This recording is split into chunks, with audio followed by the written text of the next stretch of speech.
As the afternoon sun drenches northeast Arnhem Land, Yirrkala's footy field comes to life. Join in, boys.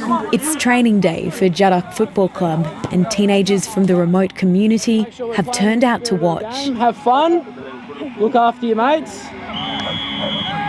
A sunset scratch match with juniors who are part of a local program using footy to help kids stay in school.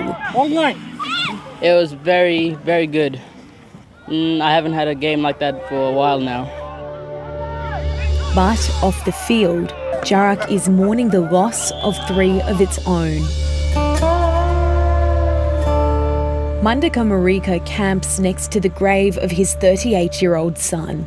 My son that I really loved so much, and he was one of the best in the team, you know, and he played full forward and number 14. Mundaka's son, Mr. Marika, whose name can't be said for cultural reasons, was a leader and mentor to the Djarrak team. But he died suddenly after experiencing chest pains on a remote homeland last year. As the NT's coroner investigates his death, Mundaka is still asking why he's outlived his own child. It's very hard, really.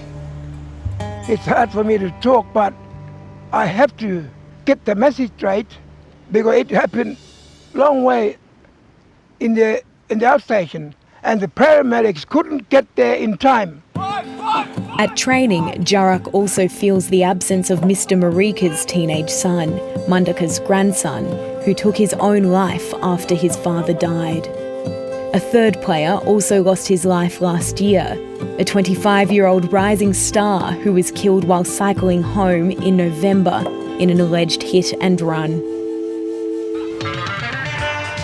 In Arnhem Land, AFL is more than a pastime. They are our rock stars, they are our warriors. It takes them back to the great-great-great-grandfathers. Elders have long used Aussie rules to help keep young men safe and healthy in a region where Indigenous people die young at some of the highest rates in the country. From the stands of Darwin's AFL stadium, Territorians have watched First Nations athletes perform at the highest levels.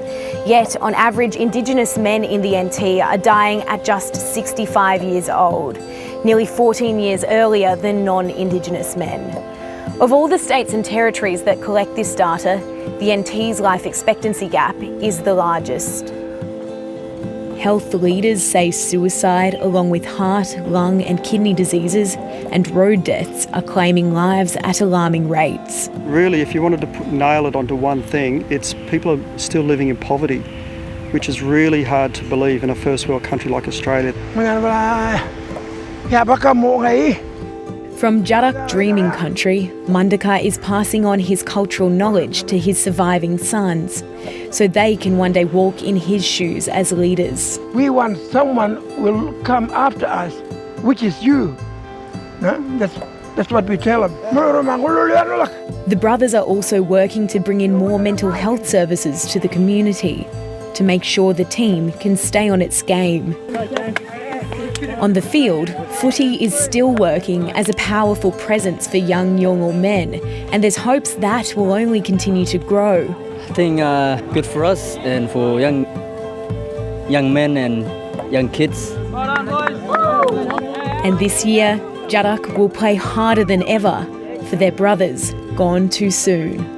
Lillian Rangia, ABC News, Yirrkala.